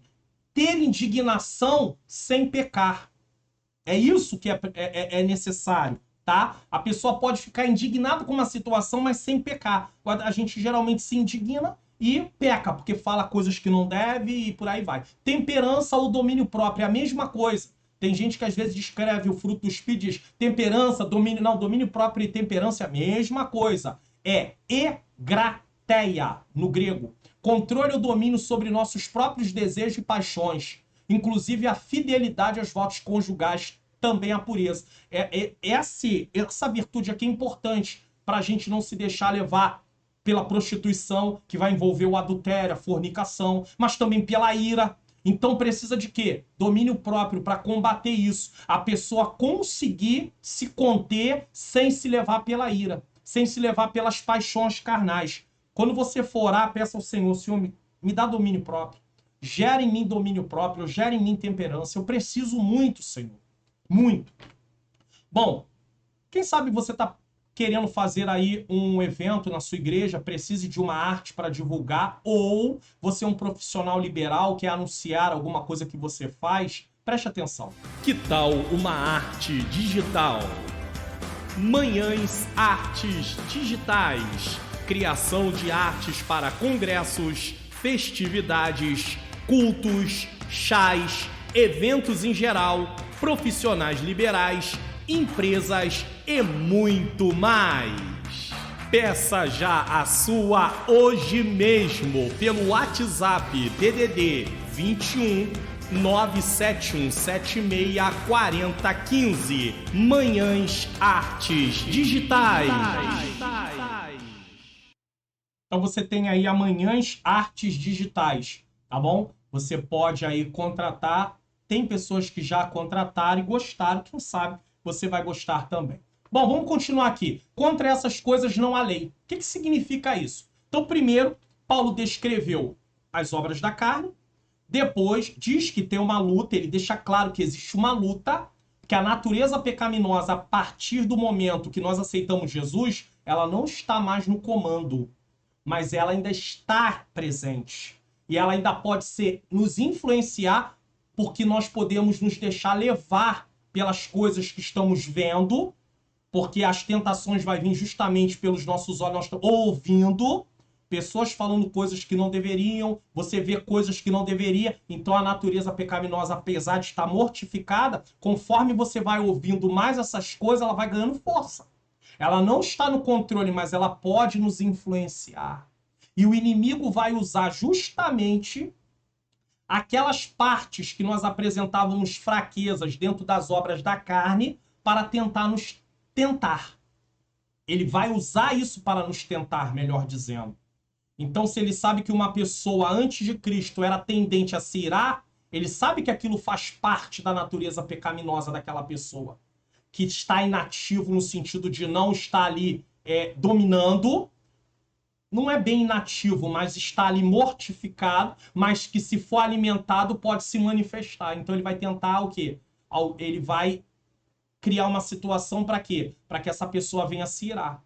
Então, às vezes, se você sabe que uma das suas fraquezas antes de Cristo era você se irar, se você está num ambiente onde alguém está falando, está te afrontando, você tem que sair.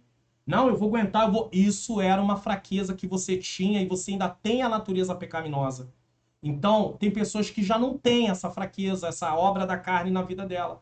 Problema de ira não é o problema dela. Então, a pessoa pode falar o que quiser, entra no ouvido e sai no outro, e ela não vai perder a cabeça. Mas se você sabe que você vai perder o controle, para que você vai ficar? Deu para você entender? Então, você tem que se autoavaliar e descobrir e reconhecer quais são as obras da carne que se manifestavam na sua vida antes de Cristo. E passar a vigiar com essas portas. Vou usar uma ilustração. Ó, aqui eu tenho que ficar ligado, aqui eu tenho que ficar ligado. Aqui. Bebedice. Não precisa. Aí talvez você diga, pastor, essa porta eu não preciso vigiar. Por quê? Porque eu nunca tive tendência a beber. Certo, tá certo. Se você nunca teve tendência, alguém poderia deixar você dormir dentro de um bar. Você ia dormir a noite toda e acordar. O máximo que você tenha feito é tomando refrigerante. Você nunca gostou de beber, você não vai beber só porque dormiu dentro. Mas uma pessoa que veio do vício da bebida, então ele não teve uma nova... Entenda, a nova natureza vem, mas a antiga natureza ainda está ali. As obras da carne que se manifestavam nessa antiga natureza ainda estão presentes, mas mortificadas. Então você não pode se colocar no lugar da tentação. Isso é tentar ao Senhor. Você não pode fazer isso. Isso não significa que você não é um cristão. Isso significa que você está vigiando com aquilo que era a sua fraqueza anteriormente. Se você se coloca no lugar da tentação, você realmente quer cair em tentação. Para não cair em tentação, você tem que fugir do lugar da tentação. Então não pode se colocar na situação. Então, contra essas coisas não há lei. Notemos que esse fruto é do Espírito. Isso significa que, graças à atuação dele em nós, que essas qualidades, virtudes, podem ser experimentadas. Não é através do... Você não vai ser bondoso através do que você quer. Ah, pastor, mas eu conheço pessoas que não são cristãs e nós chamamos que elas têm ato de bondade. Bom, é uma bondade, mas não é fruto do Espírito. Não é algo gerado por uma nova natureza na vida da pessoa. É apenas uma atitude humana, que alguém chama de bondade. Mas, biblicamente falando, bondade só é possível biblicamente falando, esse tipo de bondade que está sendo descrito aqui, só é possível para alguém que teve um novo nascimento em Cristo Jesus, tá bom? Isso aqui é importante dizer. Então, é evidente o contraste que Paulo está fazendo entre uma vida no Espírito, debaixo da graça, fundada e enraizada na justificação pela fé, e a vida debaixo da lei, no poder da carne, debaixo dos princípios elementares deste mundo. É um contraste. Os resultados práticos são claramente diferentes. E Paulo enfatiza essa diferença dizendo que não existe lei contra o fruto do Espírito, contra essas atitudes espirituais. uma vez que elas são, em última análise, o cumprimento da santa lei de Deus. Se alguém ama, se alguém tem alegria, se alguém tem paz, certo? Se alguém tem benignidade, bondade, mansidão, fidelidade, tudo isso é agradável ao Senhor. Então, contra essas coisas não há lei, porque isso já é o cumprimento da lei de Deus. Não há juízo contra isso. 24. E os que são de Cristo crucificaram a carne com suas paixões e concupiscências. O que é isso? Não devemos pensar que o cristão, com suas forças, pode crucificar a carne com suas paixões e concupiscências. O Espírito Santo aplica em nós os benefícios da crucificação, dando-nos poder necessário para mortificar as obras da carne. Mortificar é algo constante. Não é uma coisa que aconteceu um dia e nunca mais vai acontecer, não. É um processo. Se você começar a dar lugar para a carne, daqui a pouco isso vai ficar num tamanho enorme, certo? O Espírito age com base na cruz. Ela é o fundamento não somente da justificação pela fé, mas também da nossa santificação diária. Está falando de santificação. Paulo explica que o cristão é identificado com Cristo em sua morte e sepultamento e ressurreição. Romanos 6. Cristo não apenas morreu por nós, mas nós morremos com Cristo. E o simbolismo disso está no batismo nas águas, descemos as águas. A descida às águas é o sinal, né, simbolicamente, de morte. O levantar das águas do batismo é o sinal da nova vida, tá? É o símbolo da nova vida, nesse caso, para você entender.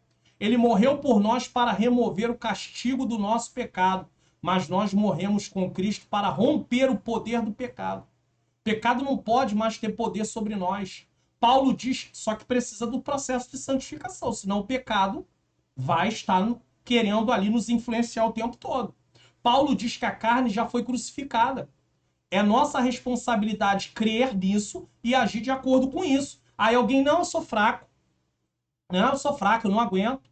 Eu realmente acabo dando lugar. Está dando lugar porque não creu que recebeu poder para dizer não. Não vou fazer. Agora, para isso, você precisa ter uma vida com Deus. Uma vida de obediência, uma vida de leitura da palavra para obedecer, uma vida de oração, uma vida de jejum, para que você peça ao Senhor para te mortificar os seus desejos, aquilo que você sabe que não é agradável a Deus. Agora, se você não liga para esses exercícios espirituais, você não lê Bíblia para praticar, você não ora, você não quer jejuar, você fica se enchendo de coisas aí, de programações, que às vezes nem é pecado, mas são distrações. Outras coisas são hostis a Deus, realmente, vai te levando, a sua vida espiritual só vai decaindo. Vendo coisas em rede social, passando tempo, esquecendo de passar tempo com Deus, é claro que a natureza pecaminosa vai te vencer. Vira e mexe, ela vai te dar um tombo, vira e mexe, ela te dá uma rasteira. A nossa maior luta não é contra Satanás, a nossa maior luta é contra a nossa própria natureza. Só que Satanás se aproveita dessa natureza pecaminosa para nos tentar. Então, nós temos 3 inimigos, guarde isso aqui. Nossa natureza, o mundo e Satanás. Satanás usa o mundo, tá? Satanás usa o mundo para influenciar, para atrair a nossa natureza pecaminosa. E se nós não tivermos uma vida com Deus, uma vida de busca, uma vida de oração, uma vida de jejum, uma vida de leitura da palavra e prática, essa antiga natureza vai ganhando força, apesar de não estar mais no controle. E aí vira e mexe, você recebe uma rasteira. E isso pode cair uma hora, cai outra, cai. Quando vê que não, você quer desistir da fé. Porque Deus não toma a salvação de ninguém. Somos nós que abrimos mão da fé. Sabe qual é o meio que existe para alguém perder a salvação? É abrir mão da fé. Porque assim como você recebe salvação através da graça por meio da fé, você perde a salvação se você deixar de crer. E é isso que o diabo quer, que você abra mão da sua fé em Cristo. Mas em nome de Jesus você não vai fazer isso. Em nome de Jesus. 25. Se vivemos no Espírito, andemos também no Espírito. Paulo termina essa sessão com um apelo aos Gálatas para que sejam coerentes. Se eles dizem que vivem no Espírito, que andem também sob a direção do Espírito. O que é andar? É viver. Isto é, exibindo o seu fruto e mortificando as obras carnais. Se alguém está em Cristo, tem que ter o fruto do Espírito. Se não tem fruto do Espírito, alguma coisa está errada. E o fruto constantemente precisa estar sendo gerado. Além disso, eles deveriam evitar a vanglória, que sempre é o resultado da tentativa de se justificar por obras da lei, o que levava também a comparações e provocações mútuas, trazendo por fim inveja uns aos outros. Porque se nós acharmos que é o que nós estamos fazendo que nos coloca na posição que estamos, nós começamos a nos vangloriar. Ó, porque eu oro, porque eu jejuo, porque eu consagro, porque eu faço, aconteço, desfazendo um dos outros. Eu não oro, você não pode orar, jejuar, ler Bíblia para desfazer de ninguém. Porque senão você não está sendo dominado pelo Espírito, você está sendo dominado pela carne. Porque é a carne, as obras da carne que fazem isso. O Espírito, o fruto do Espírito não tem isso. Uma pessoa que o fruto do Espírito está sendo gerado nela, ela é humilde. Ela não é uma pessoa que se vangloria. Tal é o resultado dos que tentam viver para Deus através do seu esforço carnal, de obedecer às obras da lei. Quando a gente acha que através do nosso esforço, é a nossa consagração, é a nossa dedicação que está nos fazendo nos tornar espiritual, nós colocamos os méritos disso em nós. E quando o mérito está em nós, Deus está longe disso. Então nós começamos a manifestar vanglória, nós começamos a manifestar orgulho, nós começamos a manifestar soberba. Esse é o resultado de quem acha que a sua vida espiritual é produto apenas do seu esforço, das suas orações, da sua leitura de Bíblia, da sua ida a montes, da sua ida a vigílias. O que estava acontecendo nas igrejas da Galácia não é a mesma coisa que acontece em nossas igrejas nos dias atuais? É uma pergunta. A questão não está no cumprimento da lei de Moisés em nossos dias, mas em realizar coisas associadas à vida cristã, como se elas dessem a nós garantia de salvação e até um grau maior de espiritualidade gerando vanglória. Lembra da parábola do fariseu e do publicano de Lucas 19, 9 a 14? Eu não tenho tempo para ler hoje, mas você pode ler depois. Então alguém diz, não, porque eu vou no culto, eu vou no templo várias vezes na semana, porque eu oro, porque eu jejuo, porque eu faço, aconteço, que você vanglória. E desfaz dos outros, que não pode estar fazendo as mesmas coisas que você faz. Isso é visivelmente falta o fruto do Espírito em alguém assim. Certo? Pessoas usam suas idas ao templo, suas orações, leituras da palavra, serviço em geral na obra, como se fosse meio de conquistar a salvação. Errado. A salvação é conquistada pelo que Jesus fez. E quem não os acompanha no mesmo ritmo são inferiores e até indignos da salvação. Ah, você vai perder a salvação porque você não ora, você não jejua, você não faz como eu faço. Quem foi que disse que você é o modelo? Por que você não compara essas orações que você faz, que eu faço? Por que eu não comparo as minhas orações, leitura da palavra, tá? Jejuns com Jesus? O modelo é Jesus, compara com ele. E aí? Como é que tá? Como é que você está jejuando, orando e lendo a palavra? Está no mesmo top de Jesus? Padrão de Jesus? Jesus é o modelo. Se compara com ele, não se compara com o irmão da igreja, não. O padrão nunca foi seu irmão da igreja. Seu irmão da igreja pode até ser um exemplo, mas ele não é um modelo. O modelo é Jesus. Quer se comparar? Se compara com Jesus. Vivem condenando pessoas ao inferno. Não era isso que o fariseu achava? Se não conhecêssemos sua história toda e apenas levássemos em consideração o que ele fazia em sua religiosidade, esse fariseu de Lucas 18, tá? Poderíamos achar que ele era um modelo ideal de servo de Deus.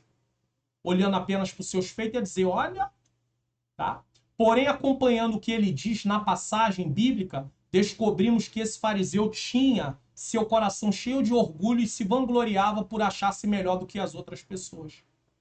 E é o que, infelizmente, acontece em alguns lugares. Leia o primeiro capítulo do livro de Isaías e perceba como Deus rejeita o legalismo, que são atitudes exteriores de corações longe de Deus. Hoje não reina o legalismo, mas o formalismo e ritualismo, que nada mais é do que a ênfase exagerada às formas externas da religião, em detrimento, de sua essência. A plena comunhão com Deus. Não adianta nada idas a templo, orações, leitura de palavra, se isso não estiver acompanhada realmente para obedecer a Deus, ter um coração humilde, saber se relacionar com as pessoas. Vai ser apenas exibicionismo, mais nada. Comunhão é essa que é demonstrada através da santificação e do fruto do Espírito Santo, com total ênfase no amor a Deus e ao próximo. Jesus resumiu os mandamentos em 2. Amai a Deus sobre todas as coisas e ao teu próximo como a ti mesmo. Depois Jesus diz, amem como eu vos amei. Foi Jesus que disse. E agora? Conclusão.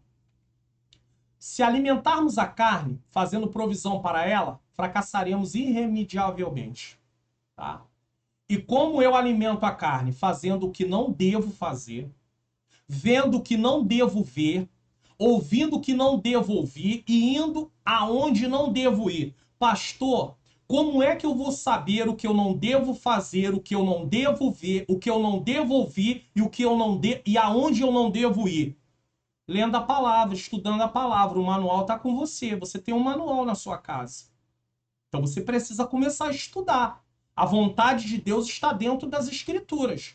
Se você não estudar, meditar, não é ler por ler, é ler para praticar, para compreender e praticar. Se você tem dificuldade, peça alguém que possa te ajudar. Aqui o canal tem o Entende Tu Que Lês. Eu explico o texto pela bondade de Deus. Há outros canais aí que também podem fazer a mesma coisa. Mas você precisa estudar as Escrituras. Você não pode se basear no que dizem. Ah, não, porque me disseram. Esquece isso. Seja como os crentes bereanos, lá de Atos dos Apóstolos. Estavam pregando e estavam conferindo nas Escrituras para ver se era aquilo mesmo. E olha que eles não tinham a Bíblia completa como nós temos hoje. Hein? Tinham parte do Antigo Testamento. Eles tinham o Antigo Testamento só. Tá? Então, como é que eu alimento as obras da carne? Fazendo o que não devo fazer, vendo o que não devo ver, ouvindo o que eu não devo ouvir e indo onde eu não devo ir. Pastor, mas aí eu estou numa situação que eu não tenho Bíblia aqui agora, nesse momento, eu tenho que tomar uma decisão. Você pode usar alguns textos bases. O que você vai fazer, você pode dizer que é para a glória de Deus? O que você vai fazer, você pode dizer que é em nome de Jesus? O que você vai fazer não está prejudicando alguém? Coisas que você pode passar por esses filtros. Passou pelos filtros? Se passou por esses filtros, provavelmente o que você intenciona fazer. Agora, você não pode distorcer, né? Porque fica difícil você falar que é para a glória de Deus uma coisa que é prejudicial aos outros, que é errado. Então, você pode dizer que é para a glória de Deus, que é em nome de Jesus? É? O cristão, assim, jamais terá vitória espiritual. Quem, né, faz o que não deve, ouve o que não deve, fala o que não deve, tá? O cristão, assim, jamais terá vitória espiritual sobre sua carne. Uma vida na carne pode ser indicadora de que algo está fundamentalmente errado. Será que fomos de fato justificados de nossos pecados? Será que houve realmente um novo nascimento? Uma pessoa que vive praticando as obras da carne? Será que de fato ele é um cristão de verdade? É uma coisa que tem que se pensar. Ou será que ele se apostatou da fé? Ou será que ele se acomodou em viver essa vida sem deixar que haja o fruto do Espírito gerado? Porque isso realmente exige um esforço. O esforço não da transformação, mas o esforço da busca da transformação. Eu não me transformo, quem me transforma é o Espírito de Deus, mas eu tenho que buscar essa transformação, e isso exige estudar a palavra de Deus, exige orar, exige jejuar e por aí vai. Porém, se andarmos no Espírito, jamais satisfaremos esses apetites desenfreados da carne. E como eu alimento o Espírito? Lendo e meditando na palavra de Deus, aí é o oposto. Orando, adorando e louvando ao Senhor, estando em comunhão com os irmãos para ser edificados, jejuando. Depois de cada lição que aprendemos nessa exposição bíblica, a pergunta que exige de nós uma ação é a seguinte. Qual é a pergunta? Você está vivendo no Espírito? Essa resposta você vai dar para si mesmo. Depois de tudo que você viu, obras da carne, fruto do Espírito, o que devemos fazer, o que não devemos fazer, você está vivendo no Espírito? E aí? A resposta é com você. Bom, vamos espiar o que iremos assistir no próximo programa. Entendes tu que lês? Aviva, Senhor, a tua obra. Abacuque 3, versículo 1, 2, 16 a 19. Tá? E aí nós vamos encerrar uma sequência de mensagens sobre avivamento e vamos começar uma outra sequência sobre mensagens sobre relacionamento familiar, tá? Então, depois dessa última mensagem aqui, nós vamos começar uma sequência de mensagens sobre relacionamento familiar. Não é sobre casamento, marido e esposa, mas relacionamento, pais, filhos, nora e sogra, coisas desse tipo, né? Como uma família ajustada, coisas assim. Então, vai ser uma sequência de mensagens assim. Bom, recomendação de vídeo, 1 João 2, 15 a 17. Igreja, um povo diferente do mundo. Comportamento. Como é que você está se comportando? Assista esse vídeo. Você vai aprender coisas muito importantes. Recomendação de livro, link na descrição. Aviva a tua obra, que a mensagem está falando sobre avivamento também. Santificação. Avivamento do país de Gales. A história do avivamento Azusa. Por que tarda o pleno avivamento? E o Deus que destrói sonhos é aquela história. Deus não vai fazer a tua vontade, a vontade dele. Bom, nós vamos nesse momento orar, mas antes de orar, a pergunta é: você tem vivido uma vida avivada? Não é essa a pergunta que nós fizemos aqui para você? Olha aqui a pergunta. Você está vivendo no Espírito? Você está vivendo uma vida avivada? Essa é uma pergunta que não pode deixar de ser feita. E aí, você precisa tomar uma decisão a partir de agora. Você quer ter uma vida no Espírito? Então você precisa deixar o fruto do Espírito ser gerado em você.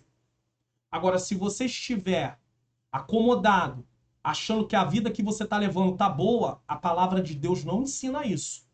Você pode ter vários problemas por causa disso e ainda abrir mão da sua fé e abrir mão da sua salvação. Então está na hora de você ter uma vida no Espírito. E vida no Espírito é ser guiado por Ele, aonde o Espírito produz em você o fruto dele, em contraste com as obras que você praticava antes de Cristo. A decisão é sua. Escolha viver uma vida no Espírito. Vamos orar. Senhor Deus e Pai, eu quero te pedir neste momento que o Senhor nos ajude a viver uma vida no Espírito.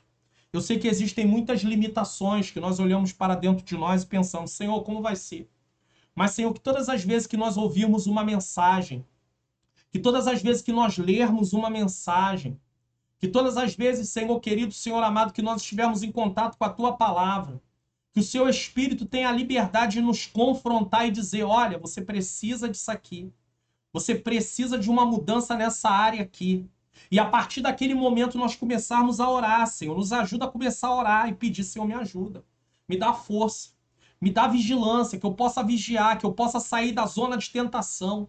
Senhor, nos ensina a viver uma vida no Espírito. Que cada pessoa que está assistindo esta mensagem possa ter o desejo de viver uma vida no Espírito. E que ele ou ela seja um canal para poder levar essa mensagem também para que outras pessoas possam viver uma vida no Espírito. Através de compartilhar esse vídeo, Senhor. Porque outras pessoas também precisam viver no Espírito. Tivemos uma ideia bem definida do que é viver uma vida no Espírito. Não esgotamos o assunto, mas tivemos uma ideia definida, Senhor. Que o Senhor nos ajude, Senhor. Porque viver na carne, Senhor, é viver para satisfazer os nossos desejos. E isso produz morte, Senhor. Nós não queremos, Senhor, ter condenação eterna. Nós queremos ter vida eterna, estarmos com Pai querido contigo eternamente. Nós, Pai querido, desejamos a Tua presença. Nos ensina a desejar a Tua presença, a querer a Tua presença, a ansiar como o salmista ansiava. Assim como o cervo brama pelas correntes das águas, assim a minha alma suspira por Ti, ó Deus. Salmo 42, versículo 1. Davi ansiava por Ti também, Salmo 63. Senhor, nos ajuda, Senhor. Tenha misericórdia de nós. Não nos deixa viver uma vida de sequidão espiritual, Senhor. Tem tantas coisas que estão, Pai querido, liberadas para nós. Às vezes estamos na Tua presença buscando coisas materiais. Precisamos delas sim, mas a prioridade não é isso, Senhor. Tu deixaste o Teu Filho falar, Ele falou, está escrito, Mateus 6,33, mas buscai primeiramente o reino de Deus e a sua justiça, e todas essas coisas, necessidades básicas, todas essas coisas, as necessidades básicas da vida, vos serão acrescentadas. Senhor, nos ajuda. Tenha misericórdia de nós, Senhor. A Tua palavra mostra que o Teu Espírito Santo veio para nos dar poder para fazermos a Tua obra. E quantas das vezes estamos acomodados, estamos parados, Senhor. Vidas estão morrendo, Pai querido, ao nosso lado, Pai. E nós estamos, Pai querido, inertes. Nos ajuda, Senhor. Aviva a nossa vida espiritualmente falando, Senhor. Tenha misericórdia, dá poder, Senhor. Que possamos ser instrumentos nas tuas mãos. É o que eu te peço. Nos permite viver uma vida no Espírito, Senhor. Em nome de Jesus. Que o Senhor possa continuar abençoando a sua vida. Talvez você ache que essa exposição foi um pouquinho prolongada, mas eu quero que você saiba de uma coisa. Eu falei de 2 assuntos aqui que eles poderiam ser tratados separados. Obras da carne, fruto do Espírito. E acabamos tratando tudo dentro de um só vídeo, de uma só exposição. Mas agora você tem uma exposição completa falando das 2 coisas ao mesmo tempo. Então divulgue para outras pessoas. Vai lá, compartilha no seu Facebook, compartilha no seu status do WhatsApp o link. Tem aí para você compartilhar. É só você clicar e botar compartilhar. Muitas pessoas precisam. Não deixe que a insensibilidade impeça você de fazer com que outras pessoas tenham acesso a uma mensagem como essa ou a outras mensagens em outros canais.